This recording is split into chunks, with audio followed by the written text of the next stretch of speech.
3000 సంవత్సరాల క్రితం గౌతమ ముని తపస్సు ఆచరించిన ప్రదేశం. సాలగ్రామ విగ్రహ రూపంలో భారతదేశంలోనే అతిపెద్ద విగ్రహమూర్తిగా కొలువై ఉన్న కోవెల భూవరాహస్వామి క్షేత్రం. రేవతి నక్షత్రం రోజు జరిగే విశేషమైన అభిషేకం. హాయ్, హలో, నమస్తే and welcome to success life mantra. So last day of our travel log return అయిపోతున్నప్పుడు దర్శనం చేసుకున్న క్షేత్రం ఇది.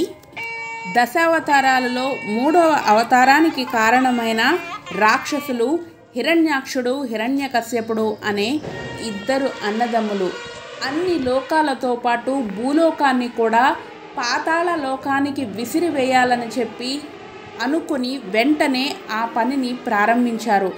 అలా పాతాళ లోకంలో విసిరిన తరువాత భూమాత చాలా బాధతో స్వామివారిని వేడుకొని తనని రక్షించమని కోరగా వెంటనే విష్ణుమూర్తి 3వ అవతారంగా వరాహస్వామి అవతారం ఎత్తి ఆ పాతాళ లోకంలో ఉన్న భూమిని తీసుకొని యథాస్థానంలో ఉంచారు. అలాంటి విశేష అవతారమైన రూపంలో 18 అడుగుల ఎత్తులో సుఖాసనంలో కూర్చొని అభయముద్రతో కుడి చేతిలో సుదర్శన చక్రం, ఎడమ చేతిలో భూదేవి మాతని స్వయాన తన తొడల మీద కూర్చోపెట్టుకున్న భంగిమలో ఉండి దర్శనమిస్తారు. స్వామివారి విగ్రహం 18 అడుగులైతే కూర్చున్న అమ్మవారి విగ్రహం 3.5 అంగుళాలుగా ఇక్కడ మనకి కనపడుతుంది. అలాగే స్వామివారు కిరీటముక్త, అలాగే అమ్మవారు కరండముక్త అనే కిరీటాలను ధరించి కనపడతారు. స్వామివారు ఉద్భవించిన రేవతి నక్షత్రం రోజున విశేషంగా అభిషేకం చేస్తారు. 1008 బిందులతో కలశాభిషేకం చేస్తారు. అలాగే పంచామృతాలైన పాలు 500 లీటర్లు, అలాగే చెరుకు రసంతో చేస్తారు 500 లీటర్లతోటి. ఇక్కడ పంచదార వాడరు, ఎందుకంటే కెమికల్స్ యూజ్ చేస్తారని చెప్పి సాలగ్రామ విగ్రహ ప్రతిష్ట భంగమవుతుందని చెప్పి చెరుకు రసాన్ని వాడతారు. అలాగే పెరుగు, నెయ్యి, తేనె, ఇంకా 300 లీటర్ల కొబ్బరి నీళ్ళు, వీటితోటి అభిషేకం చేసి నిమ్మకాయలు వాడుతూ గంగాజలంతో శుద్ధి చేసి గంధం, కుంకుమ ధరింపచేసి స్వామివారికి 25 రకాల పూలతోటి వివిధ రకాల పూజలు అనేవి చేయడం ఇక్కడ ఆనవాయితీ. ఈ ప్రదేశం గౌతమ ముని తపము ఆచరించిన పుణ్యభూమి. త్రివేణి సంగమంగా నెలకొని ఉన్న పావన మందిరం. సాలగ్రామ విగ్రహ రూపంలో దర్శనమిస్తున్న ఇంతటి అద్భుత రూపాన్ని చూసినంతటనే మనసు పులకరించిపోతుంది. రుణ విమోచనం, కష్ట నివారణం, భూలాభం, వివాహం, సంతానయోగం ఇవన్నీ దర్శన ఫలంగా లభిస్తాయని, భక్తుల కోర్కెలు తీర్చే ఆలయంగా విరాజిల్లుతుందని ప్రగాఢ నమ్మకం. ఈ క్షేత్రం శ్రీరంగపట్టణంలో ఉన్న మాండ్య డిస్ట్రిక్ట్ దగ్గరలోని కలహావల్లి విలేజ్ కేఆర్పేట్లో ఉంటుంది. ఈ క్షేత్రానికి వెళ్ళడానికి బస్ రూట్ కూడా ఫ్లెక్సిబుల్గా ఉంటుందన్నమాట. టైం టు టైం ప్లాన్ చేసుకొని వెళ్ళాలి. ఎవ్రీ హాఫ్ అన్ అవర్కి ఒక బస్ అనేది ఉంటుందని చెప్పి చెప్తున్నారు ఇక్కడ ఉన్న వాళ్ళు. అండ్ టెంపుల్ టైమింగ్స్ వచ్చేసి 9:30 to 1:30 ఉంటుంది. అలాగే ఈవినింగ్ 3 నుంచి స్టార్ట్ అయ్యి 7:30 వరకు దర్శనాలు అనేవి ఉంటాయన్నమాట. సో అలా ప్లాన్ చేసుకొని మనం దర్శనం అనేది ఇక్కడ చేసుకోవడానికి వీలు కుదురుతుంది. ఈ క్షేత్రం యొక్క పురాణ కథనం చూస్తే 3000 ఏళ్ల సంవత్సరాల క్రితమే గౌతమ మహర్షి తపస్సును ఆచరించడానికి వచ్చి స్వామివారి ఆజ్ఞ మేరకు సాలగ్రామ రూపంలో స్వామివారి ప్రతిష్ట అనేది ఇక్కడ చేయించినట్లుగా తెలుస్తోంది. ఆ తర్వాత హోయసిల రాజులలో 3వ తరం రాజైన వీరబల్లాల అనే రాజుగారు ఇక్కడ దేవాలయాన్ని కట్టించారట. విగ్రహ ప్రతిష్ట గౌతమ మహర్షి చేస్తే దాని తరువాత 3000 ఏళ్ల తర్వాత 900 సంవత్సరాల క్రితం వీరబల్లాల రాజుగారు ఈ గుడిని కట్టించినట్లుగా తెలుస్తోంది. ఇక్కడ నిత్య అన్నదానం జరుగుతూనే ఉంటుంది. హేమవతి అనే నది ప్రక్కనే ఈ దేవాలయం అనేది ఉంది. ఇక్కడ ఇటుక పూజ, మట్టి పూజలు అనేవి విశేషంగా చేస్తారు. ఎలాంటి సమస్యలున్నా, భూ సమస్యలు మెయిన్లీ చెప్పాలి అంటే ఏదన్నా అనుకుని అవి కావట్లేదన్నా కూడా, ఏదన్నా ఇల్లు కట్టుకోవాలన్నా, ఏదన్నా కన్స్ట్రక్షన్ ఆగిపోయినా, ఇలా భూ సమస్యలు అనేవి మెయిన్. ఇక్కడ మనం వచ్చి దర్శనం చేసుకుని స్వామివారిని కొలుచుకుంటే సమస్య వెంటనే తీరుతుంది అనేది ప్రగాఢ నమ్మకంగా ఇక్కడ ప్రజలు చెప్తూ ఉన్నారు. అలాగే వెళ్ళే దారి కూడా చూశారు కదా, ఎంతో ప్లెజెంట్గా ఉంటుంది. అన్ని చెట్లు, ఎక్కువ చామంతి తోటలు ఉంటాయన్నమాట. అప్పటికప్పుడు తోటలో నుంచి తీసుకొని వచ్చి కట్టి ఇస్తారు. చాలా ఫ్రెష్గా మంచి అరోమా వస్తూ ఉంటుంది. అలాంటి పూలతోటి స్వామివారిని అర్చించుకునే అదృష్టం కూడా చాలా బాగుంటుంది కదా. సో అలా పువ్వులు తీసుకొని స్వామివారి దర్శనానికైతే మేము వచ్చేసాము. నదీ తీర ప్రాంతంలో గుడి చాలా ప్రశాంతంగా ఉంది. ఇక ఈ గుడి యొక్క ఆచార వ్యవహారాలు, పూజలు అన్నీ కూడా పరకాల మఠం వారి ఆధ్వర్యంలో జరుగుతాయని, ప్రస్తుతం శ్రీ లక్ష్మీ హయగ్రీవ అనే మఠాధిపతుల ఆధ్వర్యంలో పూజలు అనేవి జరుగుతున్నాయని చెప్పి, ఆయన ప్రతి రేవతి నక్షత్రం రోజు వచ్చి తప్పకుండా దర్శనం చేసుకుంటారని చెప్పి చెప్తున్నారు.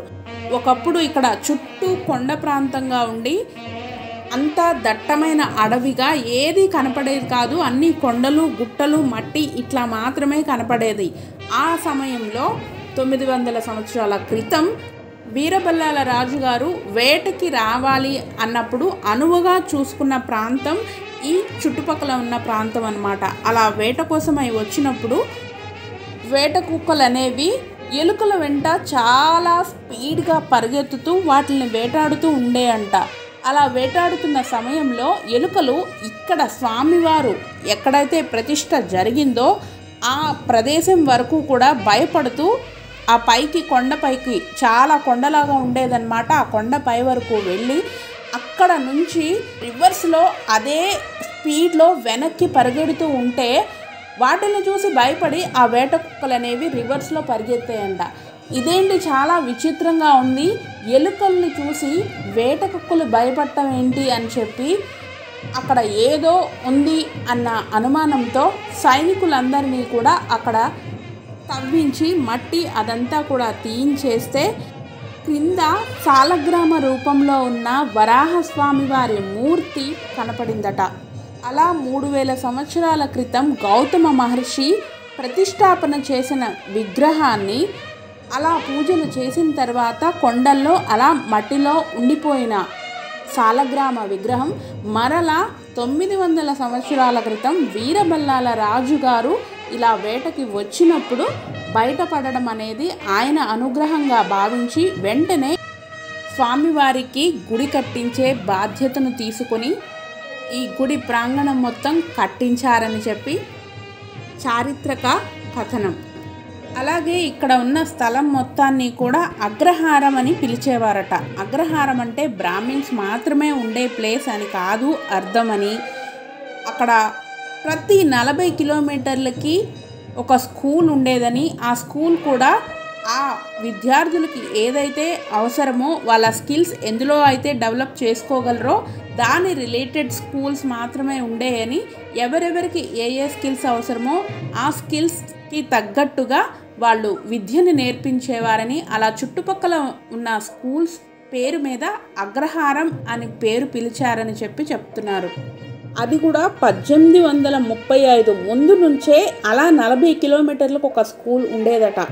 అండ్ ఎడ్యుకేషన్ అంతా కూడా ఫ్రీగా ఉండేదట. ఆ సమయంలో వాళ్ళు సంపాదన అనేది వాళ్ళ వ్యవసాయ పద్ధతుల ద్వారా వచ్చిన సంపాదన మాత్రమే వాళ్ళు తీసుకునేవాళ్ళు, అంతేగాని వాళ్ళ స్టూడెంట్స్ దగ్గరే ఎవరి దగ్గర కూడా తీసుకునేవాళ్ళు కాదంట అప్పట్లో. అలా అప్పటి నుంచి ఇప్పటి వరకు కూడా పూజలు జరుగుతూనే ఉంటాయి నిత్య. వడియార్ రాజుల్లో ఒకరైన కృష్ణ మామమడి స్వామి రాజు సమయంలో ఈ గుడిని పరికాల మఠం వారి ఆధీనంలోకి ఇచ్చారని, అలా ఈ చుట్టుపక్కల ఉన్న 5 విలేజెస్ కూడా పరికాల మఠం వారి ఆధ్వర్యంలోనే నడిపించేవారని, వారి వారి ఆచార వ్యవహారాల ప్రకారమే ఇప్పటికీ కూడా ఇక్కడ పూజలు, వారి వారి లివింగ్ స్టైల్ అనేది ఉంటుందని చెప్పి చెప్తున్నారు. ఇలా అన్ని వేల సంవత్సరాల నుంచి ఇప్పటికీ కూడా డొనేషన్స్ అనేవి వస్తూనే ఉన్నాయని, ఎవరికి వారు వాళ్ళ స్వతహాగా వచ్చి వాళ్ళు ఇవ్వడమే కానీ ఎవరిని ఇక్కడ పురోహితులైతే అడగరని చెప్తున్నారు.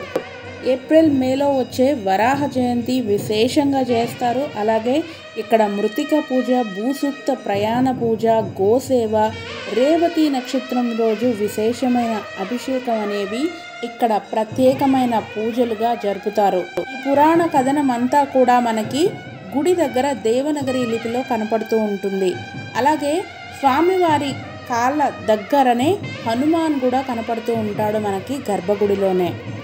ఇలాంటి విశేషకరమైన వరాహస్వామి వారి దివ్యక్షేత్ర దర్శనం అయితే చేసుకున్నాం కదా. ఇలాంటి మరిన్ని దివ్యక్షేత్రాల దర్శనాలు, పురాణ కథనాలు, చారిత్రక విశేషాలు తెలుసుకోవాలి, మిస్ అవ్వకుండా ఫాలో కావాలి అంటే సక్సెస్ లైఫ్ మంత్ర ఛానల్ని సబ్స్క్రైబ్ చేసుకోండి. అలాగే పక్కనే ఉన్న బెల్ ఐకాన్ని ప్రెస్ చేస్తే నోటిఫికేషన్ రూపంలో ఎప్పటికప్పుడు అప్డేటెడ్ వీడియోస్ అనేవి చూడటానికి వీలు కుదురుతుంది. ఇంకా లైక్ చేయడం అస్సలు మర్చిపోకండి. లైక్ చేయడం ద్వారా ఇంకా ఎక్కువ మందికి మన వీడియో చూడడానికి వీలు కుదురుతుంది. మన హిందూ సాంప్రదాయం, దివ్యక్షేత్రాల దర్శనాలు వారి వరకు చేరవేసిన వారు అవుతారు. అలాగే బంధుమిత్రులకి, ఫ్రెండ్స్కి అందరికీ కూడా షేర్ చేయండి. Until then, yours Geeta, signing off. Jai Jawan, Jai Kisan and Jai Hind. Thank you so much.